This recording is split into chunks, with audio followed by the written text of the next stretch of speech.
Assalamualaikum warahmatullahi wabarakatuh. Perkenalkan, nama saya Aldi Guntino. Pada kesempatan kali ini saya akan menyampaikan analisis bisnis research mengenai efisiensi pasar saham sektor perbankan Indonesia.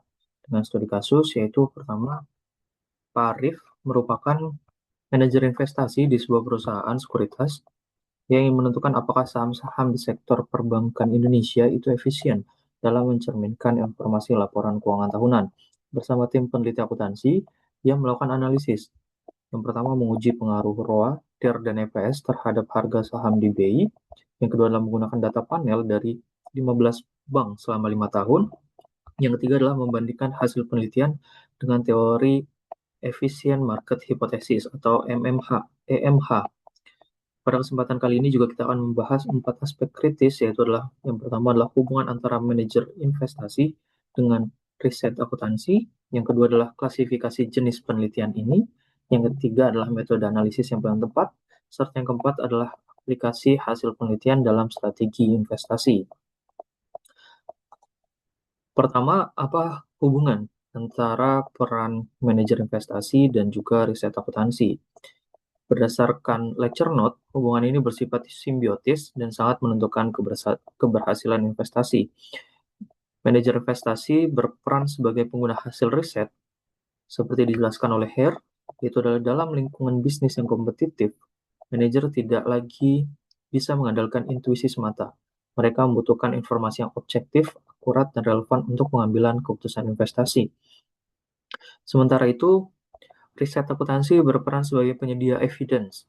Research ini menguji kualitas informasi laporan keuangan dan memvalidasi teori pasar efisien atau EMH. Seperti ditegaskan, kolaborasi efektif antara praktisi dan peneliti meningkatkan kemungkinan bahwa riset benar-benar menjawab pertanyaan bisnis yang relevan. Kemudian yang kedua, itu adalah apa jenis penelitian ini? Apakah termasuk basic research atau applied research? Penelitian ini jelas termasuk kepada applied research dan berikut alasannya.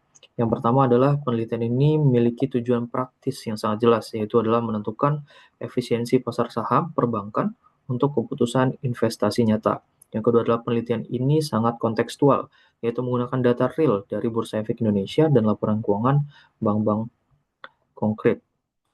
Yang ketiga adalah hasil penelitian ini merupakan dapat diaplikatif secara langsung, yaitu dapat langsung digunakan dalam strategi investasi Pak Arif dan timnya. Applied research difokuskan pada upaya sistematis untuk menjawab persoalan konkret yang dihadapi oleh pengambilan keputusan. Ini berbeda dari basic research yang berorientasi pada pengembangan teori tanpa keharusan aplikasi langsung. Kemudian yang ketiga adalah metode analisis apa yang paling tepat untuk penelitian ini. Menurut pendapat saya, regresi data panel adalah yang paling tepat, yaitu merupakan sekumpulan teknik untuk memodelkan pengaruh variabel bebas terhadap variabel terikat data panel. Karena yang pertama adalah data yang digunakan adalah berasal dari 15 bank selama 5 tahun. Hal ini berarti ada cross-section, yaitu antar bank, dan juga adalah time series, yaitu adalah periode waktu. Kemudian regresi data panel ini sehingga cocok menjadi digunakan dalam analisis ini. Yang kedua itu adalah metode ini memungkinkan kita menangkap perilaku individu masing-masing bank melalui fixed effect ataupun random effect sekaligus menangkap dinamika waktunya. Yang ketiga adalah regresi data panel cocok untuk menguji pengaruh multiple variabel independen seperti ROA, TIR, dan EPS terhadap variabel dependen harga saham. Pendekatan ini sejalan dengan prinsip penelitian ilmiah yang menekankan pada sistematika, objektivitas, dan kemampuan replikasi. Kemudian, yang keempat yaitu adalah bagaimana hasil penelitian ini dapat digunakan dalam strategi investasi. Terdapat dua kriteria yang pertama, apabila hasil mendukung EMH, artinya harga saham sudah mencerminkan semua informasi yang tersedia, termasuk laporan keuangan. Dalam kondisi ini, strategi investasi pasif seperti index investing akan lebih optimal karena tidak mungkin mengalahkan pasar secara konsisten. Sedangkan sebaliknya, jika menolak EMH, ini membuka peluang untuk strategi aktif, yaitu Pak Arief dapat mengembangkan strategi seleksi saham berdasarkan fundamental ROA, DER, dan juga EPS, atau melakukan market timing berdasarkan pengumuman laporan keuangan.